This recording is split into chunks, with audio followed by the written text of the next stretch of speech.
अस्सलाम वालेकुम नाज़रीन। प्रोग्राम तवाना पाकिस्तान शायगान के साथ में मैं हूं आपका मेज़बान डॉक्टर आमिर महमूद। नाज़रीन, आज हम सखर में ये आगाही प्रोग्राम्स का एक सिलसिला कर रहे हैं और जो आज का हमारा मौजू है वो जल्द के बीमारी से मुतल्लिक है, जो कि अगर मैं ये कहूँ कि बहुत ही ज़िद्दी नौइयत का है तो गलत नहीं होगा। तो उसको हम आम ज़ुबान में चंबल कहते हैं और मेडिकल लैंग्वेज में हम उसको सोरियासिस कहते हैं। तो चूँकि ये बहुत आम है और बहुत तकलीफ़ दह बीमारी है, जल्द के ज़्यादातर अमराज तो ज़रा कलील मुद्दत के होते हैं कि डॉक्टर के पास आप जाएं तो स्किन स्पेशलिस्ट आपको अच्छी सी मरहम या अद्वियात या खाने वाली चीज़ें या इंजेक्शन की सूरत में देते हैं और वो मुकम्मल तौर पर उसका ख़ात्मा हो जाता है। लेकिन सोरियासिस ऐसी बीमारी है कि चंबल जो है वो सारी ज़िंदगी, जिस शुगर है, ब्लड प्रेशर है, आपके साथ चलती है, तो ये इम्कान होता है कि ये बीमारी सारी ज़िंदगी आपके साथ चलेगी। तो बग़ैर किसी ताख़ीर के जनाब आज हम अपने एक्सपर्ट मेहमान का तारुफ़ करवाते हैं।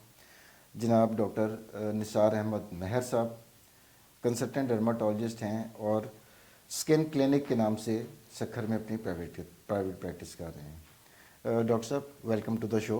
Thank you sir. तो सबसे पहले तो हम एक सादा से सवाल से आगाज़ करते हैं कि जल्दी अमराज जो हैं वो कितनी कैटेगरीज़ के होते हैं? सर, जल्दी इमराज like other organs of the body हम उनको डिवाइड करते हैं। कुछ तो जरासीम की वजह से होते हैं जिनको हम इन्फेक्शियस डिजीज़ कहते हैं। कुछ उसमें न्यूट्रिशनल डिजीज़ होती हैं जो किसी न्यूट्रिशन की कमी से, विटामिन की कमी से, ग़िज़ाई किल्लत की वजह से होती है। और कुछ उसमें जो है ना हार्मोनल चेंजेस की वजह से होते हैं, हार्मोन बढ़ जाएं या कम हो जाएं, जैसे हाइपोथायराइड है, एडिसन्स वगैरह, इंसुलिन, डायबिटीज़ है। और कुछ जो है ना ऑटो इम्यून डिजीज़ होती हैं जिसमें अपना ही दिफाई निज़ाम जिस्म के अपने सेल्स के ख़िलाफ़ जो है ना वो अटैक करता है और उनको जो है ना ख़त्म कर देता है। यानी कि वो जो मुदाफ़ाती निज़ाम जिसने हमें बाहर की बीमारियों से बचाना था वो हमारे स्किन के ख़िलाफ़ ही काम शुरू कर देता है। जी बिल्कुल ऐसा ही होता है। इस तरह के भी डिसऑर्डर्स होते हैं। जी जी सर, बहुत जिस जोड़ों की बीमारी होती है, रूमाटॉइड आर्थराइटिस, उसमें भी यही हो रहा होता है कि बिल्कुल जोड़ जो है वो नुकसान हो रहा होता है उनको अपने ही मुदाफ़ाती निज़ाम से। जी। अच्छा डॉक्टर साहब, इसमें अगर हम इसकी बात करें, अब हमारा चूँकि मौज़ूअ गुफ्तगू वो चंबल है, सोरियासिस है, तो ये किस किस्म का स्किन डिसऑर्डर है और पाकिस्तान में कितना आम है? सोरियासिस को भी हम जो कैटेगराइज करते हैं ऑटो इन्फ्लेमेटरी या ऑटो इम्यून डिसऑर्डर में कहते हैं, जिसमें अपना मुदाफ़ी निज़ाम जो स्किन के सेल्स हैं उनकी ग्रोथ को एक्सक्लीरेट कर देता है, बढ़ा देता है। जो सेल्स स्किन पे एक महीने में आते हैं, 28 दिनों में, 4 हफ्तों में लेते हैं, वो सोरियासिस में 1 से 2 हफ्ते में उनके सतह पे आ जाते हैं, जिसकी वजह से बहुत बड़े बड़े उसमें प्लॉक्स बन जाते हैं, रेडनेस हो जाती है, खून की नलियाँ ज़ाहिर होने लगती हैं। और उसमें ये बेसिक जो डिफेक्ट है, ये सेल्स की जो है ना मल्टीप्लिकेशन ज़्यादा होने लगती है। और ये पूरी दुनिया में जो सोरियासिस का इंसिडेंस या प्रीवेलेंस कह लें 1 to 2% है, यानी 100 में से 1 या 2% को है। और इसमें सेक्स का कोई डिफरेंशियल नहीं है, मेल फीमेल दोनों को इक्वल अफेक्ट करता है। और पाकिस्तान में भी 1 से 2% पाकिस्तान में तकरीबन यही सूरत हाल है, 1 से 2% लोगों को ये अफेक्ट करता है। तो अगर हम आम फहम ज़ुबान में समझना चाहें, क्योंकि पब्लिक देख रही है इतनी ज़्यादा, ज़ाहिर बात है कि वो टेक्निकल चीज़ें नहीं समझ सकती, तो जो हमारे जल्द के ऊपर सेल्स हैं, खुलिये हैं, वो जिसने आपने फरमाया कि वो तकरीबन 28 से 30 दिन में नए बनते हैं और फिर मुर्दा हो जाते हैं, इसी तरह ही है जी। तो इस केस में क्या होता है कि वो ज़्यादा तेज़ी से बनते हैं? इस केस में उनकी मल्टीप्लिकेशन जो है ना बहुत ज़्यादा होने लगती है, जो सेल डिवीजन जिसको हम कहते हैं ना, वो सेल डिवीजन बहुत ज़्यादा तेज़ी से होने लगती है, जिसमें वो 1 हफ्ते के अंदर स्किन की ना सतह पे आ जाते हैं। क्योंकि नॉर्मली जब वो आते हैं तो वहाँ से शेड होते रहते हैं तो स्किन पे प्लॉक्स नहीं बनते, लेकिन इसमें चूँकि डिवीजन बहुत ज़्यादा तेज़ होती है तो शेडिंग को इतना टाइम नहीं मिलता और वो उसके ऊपर जमा होते रहते हैं, जिसकी वजह से वो प्लॉक्स बन जाते हैं स्किन के ऊपर। कि बिल्कुल इसी तरह है कि ईंटों से भरा हुआ एक ट्रक आया है और उसने ईंटें वहाँ पे अनलोड कर दी और ढेर लग गया वहाँ पर। बिल्कुल ऐसा ही है। और फिर आहिस्ता आहिस्ता फिर मजदूर उसको एक एक करके उठाते हैं तो वो ढेर कम होता रहता है। ऐसा ही है बिल्कुल। तो इसमें इसी तरह से जो हमारी जल्द के ऊपर जो सेल की तादाद है वो बहुत ज़्यादा गैर मामूली तरीके से बढ़ जाती है, जी। उसको हम सोरियासिस कहते हैं। उसको सोरियासिस कहते हैं। अच्छा डॉक्टर साहब, ये जल्द के अब सर की भी जल्द है, चेहरे की भी है, गर्दन है, फिर छाती है, पेट है, पाँव की जल्द ही जल्द है। एक अल्लाह ताला ने قدرتی غلاف ایک کور پروٹیکٹیو کور ہمارے جسم کے ارد گرد دیا ہوا ہے. جی تو یہ اسکن کے کون سے حصوں کو زیادہ متاثر کرتی ہے سوریاسس؟ دیکھیں جی اسکن جو ہے نا largest organ of the body ہے. جی بالکل. ہمارے جو باڈی کے آرگن ہیں اس میں سب سے جو لارجسٹ تقریباً مور دین 2 kg کا جو ویٹ ہے. ٹھیک ہے. تو اس میں مختلف لیئرس ہیں. ایپیڈرمس ہے, ڈرمس ہے, اور اس کے اوپر سب کوٹینس لیئر ہے. تو اسکن میں جو سوریاسس میں جو ہمارا ڈیفیکٹ اصل ہوتا ہے وہ جو ایپیڈرمس کا ہوتا ہے, اور سب سے بیرونی جو سب سے بیرونی ہے. اس کا جو انر موسٹ لیئر ہے بالکل جو نیچے والا, جہاں پہ کیریٹینوسائٹس ہوتے ہیں جن کو اسکن کا سیلز خلیے کہا جاتا ہے, وہاں سے ڈیویژن شروع ہوتی ہے ایکچولی ایپیڈرمس کے بالکل انر لیئر سے, جو بیسک لیئر ہے اس کا, وہاں سے ہوتی ہے. پھر وہ سیلز اوپر آتے رہتے ہیں, اور آخری جو لیئر ہے اسٹیٹم کارنیم, وہاں آ کے وہ ڈیڈ سیلز جمع ہو جاتے ہیں, اور پھر وہاں سے وہ پلاک بننے لگتا ہے. ویسے ڈاکٹر صاحب ایک دن میں ہمارے جو جلد ہے اس پہ سے کتنے سیلز جھڑ جاتے ہیں؟ یہ تو جو ہے نا ملینس میں ہے, یعنی ملینس میں. ہاں بہت زیادہ سیلز ہیں جو ہمیں اس کا پتہ نہیں چلتا, لیکن وہ سیلز اوپر آتے ہیں, وہاں سے ڈیڈ ہوتے ہیں, خود بخود جھڑ جاتے ہیں, شیڈنگ ہوتی رہتی ہے, اور ہمیں دکھائی بھی نہیں دیتا. ہمیں دکھائی نہیں دیتا, وہ بالکل اس میں جو ہے نا نظر نہیں آتا, لیکن وہ جو ملینس کی تعداد میں ہوتے ہیں جو روزانہ شیڈ ہوتے ہیں, اور وہ پھر جو ریپلیس, یعنی کہ جتنے جھڑ رہے ہیں اتنے ہی نئے بنتے ہیں ایک ہیلدی اسکن میں. بالکل ایسا ہی ایک ریگولیٹری سسٹم ہے, جو جتنے جھڑ رہے ہیں اتنے اوپر سے نئے بن رہے ہیں, تاکہ ہمیں جو ہے نا پتہ نہیں چلتا اس کا. لیکن سوریاسس میں وہ بہت زیادہ سیل ڈیویژن ہائی ہو جاتی ہے, جھڑنے کا عمل اتنا نہیں ہوتا جتنا بننے کا ہوتا ہے. تو اس وجہ سے وہ پلاکس اور ویسلز بنتے ہیں, تعداد وغیرہ بہت بڑھ جاتی ہے, اور پھر وہ اس کے اوپر جو ہے نا ریڈ پلاکس ایک پلیک سے چھلکے سے بننا شروع ہو جاتے ہیں. بالکل, اور سلور اسکیل ہوتے ہیں, جس طرح جو ہے نا سلور ہوتی ہے, ایسے جو ہے چمکتے ہوئے اسکیلز ہوتے ہیں, جیسے مچھلی کے اوپر مچھلی کے بالکل اتاریں تو اس کے نیچے سے ایک ہلکی سی بلیڈنگ پوائنٹ بھی نظر آتی ہے, کیونکہ وہ بلیڈنگ جو ویسلز ہیں وہ بھی اوپر آ جاتی ہیں اس کے ساتھ. تو ویسے عام طور پہ ایپیڈرمس میں ویسلز نہیں ہوتی ہیں, لیکن اس میں سوریاسس میں وہ بلیڈنگ پوائنٹ بھی نظر آ جاتی ہے, جس کو آسپیٹ سائنس کہتے ہیں میڈیکل کی لینگویج میں. وہ بھی ایک ڈائگنوسس کے لیے. اچھا, جس جگہ پر یہ متاثرہ جگہ کے اوپر ابھر جاتی ہے اسکن, اگر آپ ہاتھ پھیریں تو واضح طور پہ پتہ چلتا ہے کہ جی واضح طور پہ بالکل پتہ چلتا ہے, وہ ویزیبل ہوتا ہے, اور آپ کو فیل بھی ہوگا, اس میں ظاہر ہوتا ہے وہ اوپر جلد پر. اچھا, اب اس کی ڈاکٹر صاحب جو سوریاسس یا چنبل کی کتنی اقسام اس وقت آپ کے مشاہدے میں آ رہی ہیں؟ سوریاسس کی جو کلاسیکل ٹائپ ہے وہ جو ہے نا پلاک ٹائپ ہے. سوریاسس جو ہے نا ولگرس جس کو کہتے ہیں, اور اس کے ساتھ جو اسکیلپ سوریاسس ہے جو صرف اسکیلپ کو متاثر کرتی ہے, اس میں جو ڈینڈرف کی طرح ایک جو چھلکے بنتے ہیں, اسکیل بنتے ہیں. اچھا, اس میں صرف سر کی جلد متاثر, صرف سر کی.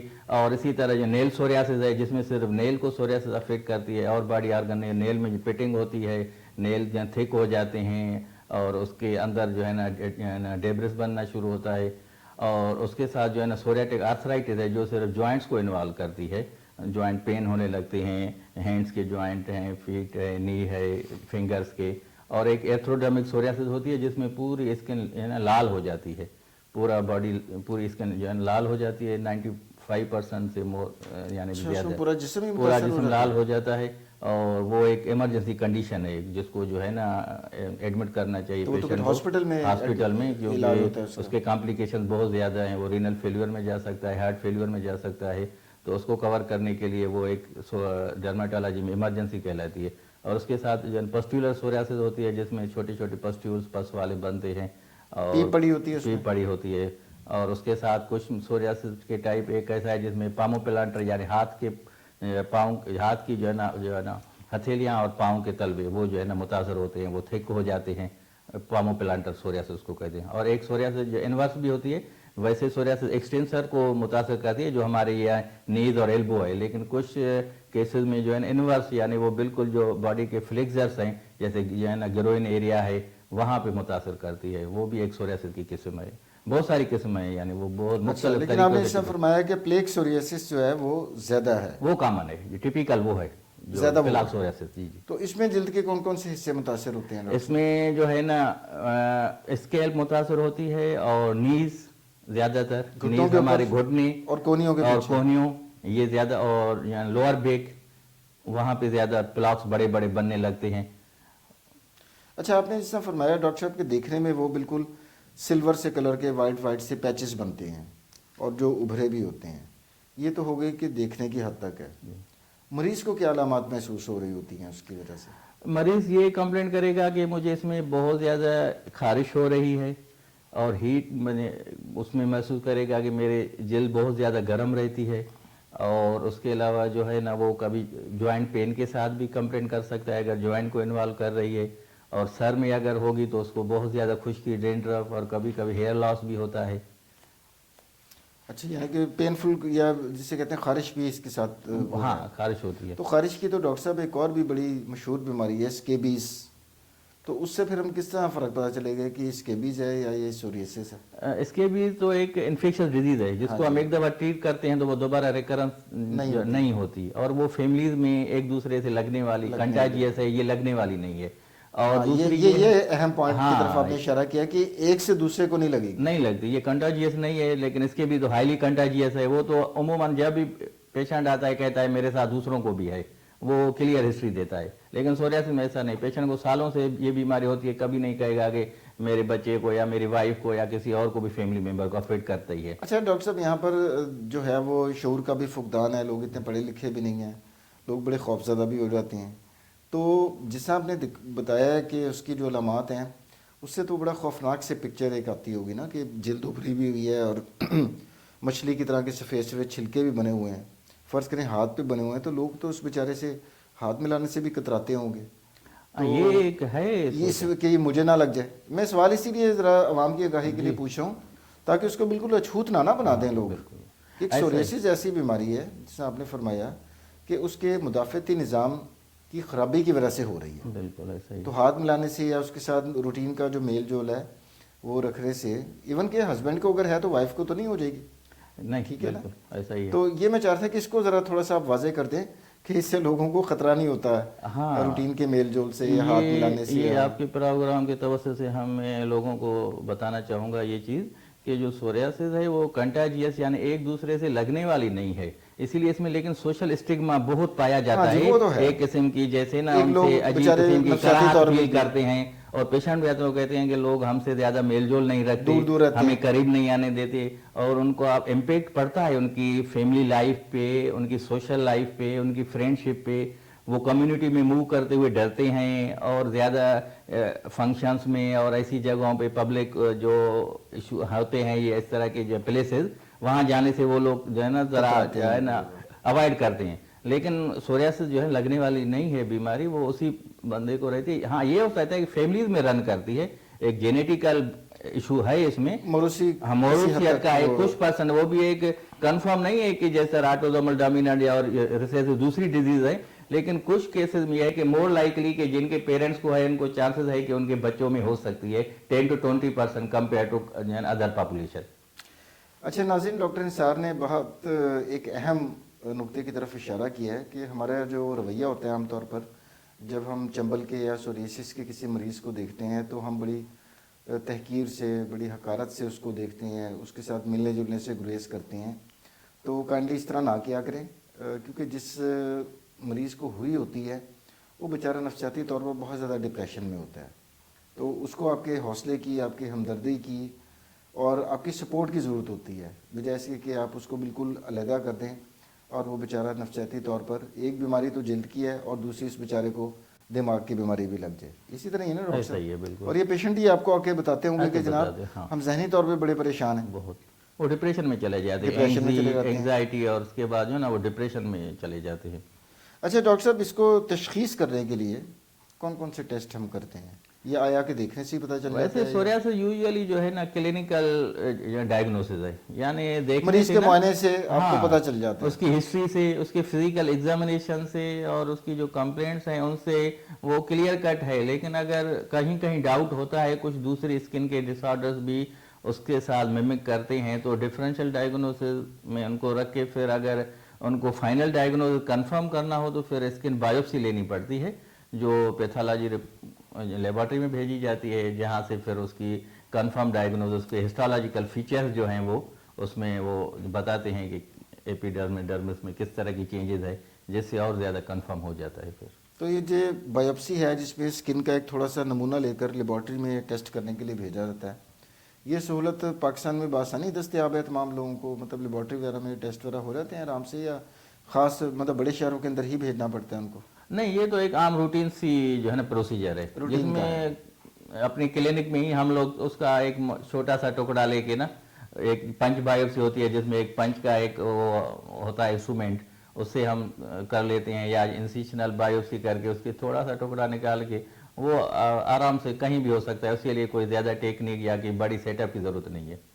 अच्छा डॉक्टर साहब, मरीज़ आपके पास आया, आपने उसका मुआयना किया और उसकी हिस्ट्री ली, उसकी अलामात सुनी, आपको कंफर्म हो गया कि इसको चंबल या सोरियासिस है।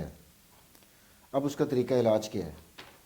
सोरियासिस का तरीका इलाज ये है कि पेशेंट को एजुकेट करना पड़ता है, पहले उसको उस डिजीज़ की नेचर के बारे में बताना पड़ता है, काउंसलिंग करनी काउंसलिंग पढ़नी पड़ती है कि ये क्रॉनिक डिसऑर्डर है और ये ट्रीटमेंट के बाद भी रिलेप्स हो सकता है, जिस तरह शुगर, डायबिटीज़ वगैरह ये बीमारियां हैं, तो ये भी उसी नोयत की बीमारी है। आपको ये यानी कि दोबारा बहुत सब्र से काम लेने की हाँ, जरूरत है, आपको ऐसा नहीं है कि हाँ, जड़ से खत्म हो जाएगी। हाँ, आप ये उम्मीद ना रखें कि मैं ये दवाई खाऊंगा अब खत्म हो जाएगी, फिर मुझे कभी भी नहीं होगी। इसकी वजह से पेशेंट फिर डॉक्टर्स को चेंज करता रहता है कि शायद उस डॉक्टर के पास इलाज हो, उस डॉक्टर के पास, फिर वो दूसरे पेशेंट को बताते हैं कि हम एक डॉक्टर के पास गए थे, हमने दवाई खाई थी, सही हो गया था। हालांकि उनकी वो सोरियासिस नहीं होती, वो कोई दूसरी और चीज बीमारी होती है। होगी। हाँ, जो है कोई इन्फेक्शन या कोई और डिजीज होती है, तो वो उस उम्मीद में फिर डॉक्टर और फिर शहरों में शहर चेंज कर देता है, फंस कर सक्खर से फिर कराची चला जाता है, इस्लामाबाद चला जाता है कि मुझे शायद उसकी वजह उसका कॉस्ट भी होती है, टाइम खर्च होता है। तो पेशेंट को एजुकेट करना बहुत ज़्यादा ज़रूरी है कि आपकी बीमारी की नोयत ये है, हम आपको जो ट्रीटमेंट देंगे उसमें आपकी डिजीज कंट्रोल में रहेगी, दूसरों को लगेगी नहीं, लेकिन इसका रिलेप्स है, चांसेस हैं साल में 1 दफ़ा, 2 दफ़ा, 3 दफ़ा। और फिर जो इसका ट्रीटमेंट प्लान है वो भी हम उसको उसके साथ डिस्कस करते हैं। अगर मेल है फीमेल है तो हम उसके साथ डिस्कस करते हैं कि ये दवाइयाँ हैं, इसके ये साइड इफ़ेक्ट हैं, इसकी ये कॉस्ट है, तो उस हिसाब से फिर हम उनको ट्रीटमेंट एडवाइस करते हैं। और ट्रीटमेंट डिपेंड करता है कि लोकलाइज है, 1-2 पेच हैं, या जनरलाइज है, बहुत ज़्यादा है। अगर more than 10% body surface area को इन्वॉल्व कर रही है तो फिर हम उसको सिस्टमिक यानी खाने वाली दवाई देते हैं। अगर लेस देन 10% है, 10% से कम है, तो फिर जो लगाने वाली दवाई उसको उसमें मरहम या क्रीमें दी जाती मरहम है, स्टीरॉइड्स है, दूसरे हैं टेक्रो जो है ना कैल्शियम इनहिबिटर हैं, विटामिन डी एनालॉग हैं, ये और ये चीज़ें हैं। और ये कितना अर्सा डॉक्टर साहब ये दवाइयाँ खानी पड़ती हैं पेशेंट को? ये दवाइयाँ पेशेंट के डिपेंड करता है उसकी सीवियरिटी पे और उसके जो है ना बॉडी सरफेस एरिया कितनी इन्वॉल्व है। यूजुअली 2 वीक्स तक तो हम उसको पोटेंट स्टेरॉइड देते हैं, फिर उसके बाद उसको जो टेपर ऑफ करते हैं किसी जो है ना मीडियम साइज जो है ना मीडियम या उस पर जो है ना। और खाने वाली दवाई में ये है कि हम उसको पहले लैब टेस्ट करवाते हैं, उसके एलएफटीज वगैरह, रीनल फंक्शन टेस्ट उसके सही हैं, कोलेस्ट्रॉल सही है, ताकि फिर उसको दवाई उस हिसाब से दी जाए। अगर फीमेल है तो वो अगर प्रेगनेंसी हो सकती है तो उसको प्रेगनेंसी के दौरान कुछ दवाई नहीं देनी होती है, उसको अवॉइड करना चाहते हैं। तो वो सारा ट्रीटमेंट प्लान हम उसके साथ डिस्कस करते हैं। फिर कॉस्ट वाइज किसी की कॉस्ट बहुत ज़्यादा है, जैसे बायोलॉजिकल आजकल यूज़ हो रहे हैं, उनकी कॉस्ट लाखों में है, तो वो हर कोई तो पेशेंट अफोर्ड नहीं कर सकता। तो हम उसके सोशल जो उसका स्टेटस है उस हिसाब से उसकी जो इकोनॉमिकल कंडीशंस है तो फिर वो ट्रीटमेंट प्लान बनाते हैं। फिर वो 4 to 6 मंथ्स यूजुअली उसमें जो है उसके बाद उसमें बेहतरी आ जाती है। फिर हम पेशेंट को जो है ना एडवाइस करते हैं कि आपने जब भी कोई इसमें आपको महसूस हो कि दोबारा हो रही है तो आपने हमारे पास आना है। तो दवाइयाँ फिर जब वो कुछ बेहतर हो जाता है तो दवाइयाँ हम बंद कर देते हैं या उनकी मिकदार या डोज कम कर देते हैं? दवाइयाँ शुरू में तो ये है कि टेपर ऑफ आहिस्ता आहिस्ता करके उसको डोज को पहले हाई डोज पे होता है, फिर उसको लो डोज पे ले आते हैं, फिर उसको बंद कर देते हैं, क्योंकि लाइफ लॉन्ग डिजीज है, लाइफ लॉन्ग तो वो मेडिसिन नहीं चल सकती, उसके साइड इफेक्ट बहुत ज़्यादा होते हैं, तो फिर दवाई बंद कर देते हैं। फिर जब उसका फेलियर अप हो, रिकरेंस हो, तो फिर दवाई उसको एडवाइस करते हैं। डॉक्टर साहब जब दवाई बंद कर देते हैं तो उसके बाद रिलैप्स या दोबारा भी हो जाता है उसको? हाँ, रिलैप्स तो होगा इसमें, क्योंकि सोरियासिस ऑटोइम्यून डिजीज है, लाइफ लॉन्ग डिजीज है। लेकिन कुछ पेशेंट में रिलैप्स 1 साल बाद होता है, कुछ में 2 साल बाद, कुछ में 6 मंथ बाद। वो उसके लाइफ स्टाइल पे, एनवायरनमेंट पे, बहुत सारी चीज़ों पे डिपेंड करता है। तो सादा अल्फाज में ये है कि सोरियासिस या चंबल एक दायमी मर्ज है और मरीज़ को उसके साथ ज़िंदा रहना है। जी बिल्कुल, और अद्वियात की मदद से और आप जैसे एक्सपर्ट के साथ मशवरे के बाद अद्वियात की मदद से आप उसको कंट्रोल कर सकते हैं, कम कर सकते हैं, लेकिन ख़त्म नहीं कर सकते। जी बिल्कुल ऐसा ही। अच्छा डॉक्टर साहब, यहाँ पर एक बड़ा एक दिलचस्प पॉइंट मेरे जहन में आ रहा है कि हमारे यहाँ पर जो मंजन बेचा जाता है, अताई और जो जाली हकीम बेचते हैं, वो हमेशा उन बीमारियों को पकड़ते हैं जो दायमी नेचर की हों। देखिए शुगर को लें, مریض نے ساری زندگی یا دوائی کھانی ہے یا انسولین لینی ہے. سوریاسس کا, چنبل کا, جس طرح آپ نے ذکر کیا کہ مریض نے ساری زندگی, بیچ میں وقفے بھی آئیں گے جب دوائی چھوٹ جائے گی, لیکن بہرحال دوبارہ بھی ہوگا تو دوبارہ پھر دوائیاں لینی پڑیں گی. اس طرح کے امراض میں یہ نفسیات مریض کی دیکھتے ہوئے مریض بھی تنگ آ جاتے ہیں نا, دوائیاں کھا کھا کر, خرچہ کر کر کے. تو یہ اس طرح کے سپیس بن جاتی ہے ان نیم حکیموں کے لیے کہ جناب اب یہ ڈیسپریٹ ہوا ہے, تو اس طرح کے پھر ہم اشتہار دیکھتے ہیں دیواروں کے اوپر, دائمی چنبل کا, خارش کا مکمل علاج. شوگر کا آج کل میں نے دیکھا ہے ڈاکٹر صاحب, اس کے اوپر میں نے پروگرام بھی کیا ہے کہ شوگر کو جناب جڑ سے خاتمہ. اب دیکھیں, آپ بھی ڈاکٹر ہیں, میں بھی ڈاکٹر ہوں, کافی پبلک بھی ہماری اویئر ہو گئی ہے. یہ انفیکشن نہیں ہے کہ کسی کو نمونیا ہوا, اپنی اینٹی بائیوٹک دی, مکمل طور پر ٹھیک ہو گیا. ٹائیفائڈ ہوا, اینٹی بائیوٹک دی, ختم ہو گیا, دوبارہ نہیں ہوگا. ہیپاٹائٹس ہوا, خود انسان ٹھیک ہو گیا, دوبارہ نہیں ہوا. یہ تو چلتے رہنے والی چیز ہے. تو آپ کے ایکسپیرینس میں ایسے پیشنٹ بھی آتے ہیں جو اس طرح کے چنبل کے جو اسپیشلسٹ ہیں ان سے ہو کر آتے ہوں؟ ایسے بہت سارے پیشنٹس آتے ہیں ہمارے پاس جو اس قسم کی میڈیسن یوز کر کے آتے ہیں اور کہتے ہیں کہ ہم فلاں حکیم کے پاس گئے تھے. ایکچولی وہ لوگ کیا کرتے ہیں کہ یہی چیزیں جو اسٹیرائڈس وغیرہ ہیں, کریمیں اور ٹیبلٹ لے کے وہ ان کو اپنی طرف سے پکنگ کر کے ان کو دے دیتے ہیں, جس سے ان کو ٹیمپرری ریلیف تو مل جاتا ہے, لیکن وہ پھر ریکرنس تو ہو جاتا ہے دوبارہ اس کا, اور بلکہ اور زیادہ ہوتا ہے, کیونکہ خاص طور پہ سوریاسس میں اسٹیرائڈس اگر لیں تو وہ تو بہت زیادہ سیویئرٹی کے ساتھ ریلیپس ہوتا ہے, اور پسٹولر سوریاسس میں وہ ریلیپس ہوتا ہے پھر. تو ایسے لوگوں کو ہم ایجوکیٹ کرتے ہیں کہ یہ اس قسم کی چیز نہیں ہے, اور آپ جو ہے نا اس کو پراپر ٹریٹمنٹ کسی جو ایکسپرٹ ہے اس سے لے لیں تاکہ آپ کو نقصان نہ ہو. کیونکہ ایک کوالیفائڈ ڈرماٹولوجسٹ نے دیکھیں, جس آپ نے پہلے فرمایا ہے کہ علاج آپ نے دیکھنا ہے بیماری کی شدت کے حساب سے. ایسا ہی ہے, کسی کو کم کی ضرورت ہوگی, کسی کو زیادہ کی ضرورت ہوگی. ایسا ہی بالکل. لیکن جو نیم حکیم ہے, یہ جو عطائی بیٹھے ہوئے ہیں جو اشتہار لگا کر کے جناب چنبل کا جڑ سے خاتمہ, وہ تو کیا کرتے ہوں گے کہ جو ان کو پتہ ہیں چیزیں جو کہ ایلوپیتھک سے بھی ہمیں پتہ چل جاتی ہیں, میڈیکل سٹور پہ بھی اویلیبل ہوتی ہیں, وہ وہی لیتے ہوں گے. جیسے آپ نے فرمایا کہ وہ اپنی ہی پیکنگ کر کے تو پولیس کو مرہم شرم جو آپ نے بھی ہو سکتا ہے دینے ہوں, لیکن آپ ایک کنٹرولڈ اور اس کی مناسبت سے, مرض کی مناسبت سے دیں گے. ایسا ہی ہے, لیکن وہ تو ہر ایک کو ایک ہی لاٹھی سے ہانکیں گے, ایسا ہر ایک کو ایک جیسی ادویات دیں گے. بالکل. تو اس کی وجہ سے پھر بہت زیادہ خطرناک نتائج بھی ہو سکتے ہیں, کمپلیکیشنز ہو جاتے ہیں. اسٹیرائڈ اگر بہت زیادہ دیں گے ڈاکٹر صاحب, وہ تو پھر گردے بھی آپ کے ان دا لانگ رن پوری باڈی پہ افیکٹ کرتا ہے, بلڈ پریشر بڑھاتا ہے. بس کیسز آئے ہیں ایسے کہ جس میں لوگوں کے گردے بھی خراب ہو گئے ہیں؟ ایسے کچھ پیشنٹ ہم نے دیکھے ہیں جو بہت زیادہ میڈیسن ایک سال سے ان کے پاس یوز کر رہے تھے, اور اس کے بعد ان کے بہت زیادہ سسٹمک کمپلیکیشنز ہوئے ہیں, جن میں ان کے رینل فیلیور بھی ہیں, ڈائبٹیز ہے, بلڈ پریشر بہت زیادہ بڑھا ہوا ہے. تو ان چیزوں کو ہم پبلک کو ایڈوائز کریں گے کہ ان چیزوں کو اوائڈ کریں اور مستند ڈاکٹر سے ہی رجوع کریں تاکہ ان کا علاج پراپر طریقے سے ہو سکے. جی ناظرین, ڈاکٹر نثار کی گفتگو آپ نے سنی, تو آئندہ سے آپ کو کوئی بھی سوشل میڈیا کے اوپر یا کسی اشتہار, کسی اخبار میں, کسی ڈائجسٹ میں, کسی دیوار کے اوپر لکھا ہوا نظر آئے کہ جناب یہاں پر چنبل کا شرطیہ علاج کیا جاتا ہے, تو ایک چیز سمجھ لیں کہ چنبل کا مستقل علاج کوئی نہیں ہے, اور یہ ایک دائمی مرض ہے اور اس نے رہنا ہی رہنا ہے.